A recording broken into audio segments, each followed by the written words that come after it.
Today, Sigma have announced the release of a brand new 20mm f2 DGDN, which is the latest addition to their iSeries range of lenses. But is this new 20mm better than the native Sony glass? Well, today, that's exactly what we're going to find out.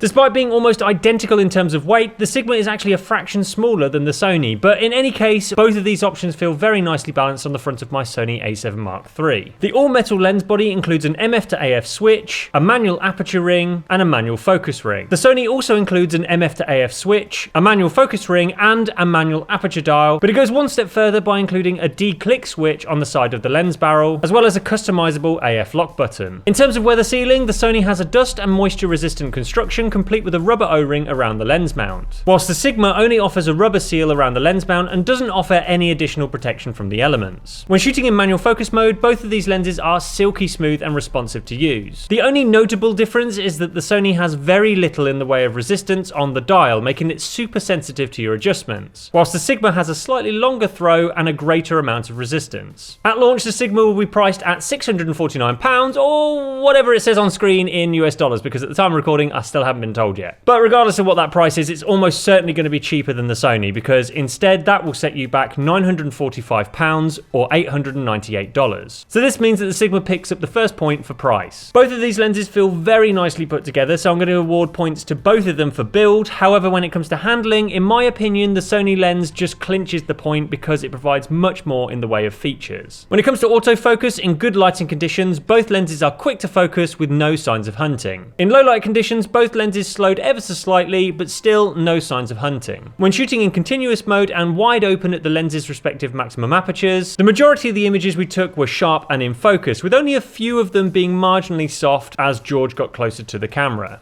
So with equally impressive performances here, both lenses deserve another point. When shooting a moving target in video mode and wide open, both lenses managed to keep locked onto George as he walked towards the camera. Now, when we repeated the test at a faster pace, both lenses continue to put in a really good performance. When it comes to AF noise, both are completely silent and make no noise at all.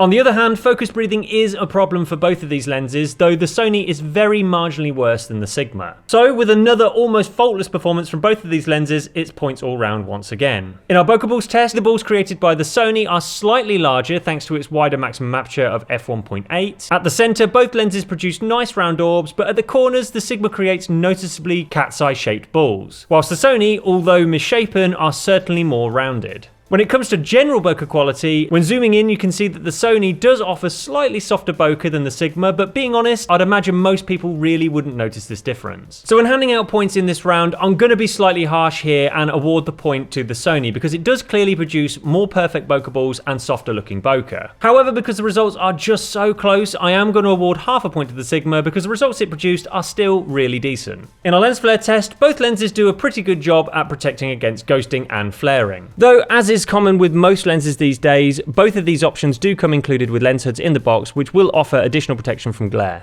On a longitudinal chromatic aberration test, the Sony offers the best results with just a touch of green fringing at the top and red fringing at the bottom. On the other hand, the Sigma produces a much more noticeable lime green fringe above the area of sharp focus and red below it. When shooting out in the real world with these lenses, it was really hard to pick a favourite because honestly, both of them were an absolute dream to use. They both just feel super premium and high quality, and luckily that's reflected in the images that I came away with too. I had so many sharp shots to choose from that I really was spoilt for choice. Now, 20mm is obviously super wide, so both of these lenses do have a touch of barrel distortion and some vignetting when shooting wide open. Though if this type of thing really bothers you, it can easily be fixed using the lens correction profiles available to you in Lightroom and Photoshop. When trying to figure out which of these lenses was the sharpest, the results were still incredibly close. Though it has to be said that the Sony is very marginally sharper with a touch more contrast. At the corners, it's still very close, though this time I would say that the Sigma is actually very slightly sharper than the Sony. If you like shooting close up, then you're also in luck because both of these lenses have a very short minimum focusing distance. And in terms of sharpness when shooting this close, the results once again are very close, with both lenses producing nice, sharp results when shooting wide open. So when it comes to scoring in this round, it really is a tough call for me because both of these lenses put in such a brilliant performance. However, in order to crown a winner, I am once again going to have to be pretty brutal here with my decision making and award the Sony the winning point, because technically it is the sharper option when shooting wide open, and it also suffers from less chromatic aberration than the Sigma. Though just like I did in the Bokeh round, I'm going to award the Sigma yet another half point because you really wouldn't be disappointed with the images this thing can create. So for now, it looks like the Sony will keep on to its crown for the best 20mm currently available on the market. But what does this mean for the Sigma? Well, let's put it this way. If you have to have a 20mm that offers the ultimate in terms of image quality and features, then definitely go for the Sony. However, for the rest of us mere mortals, it probably makes a lot more sense to just go for this new Sigma option because essentially it's just a slightly stripped back version of the Sony, but at a much more reasonable price point.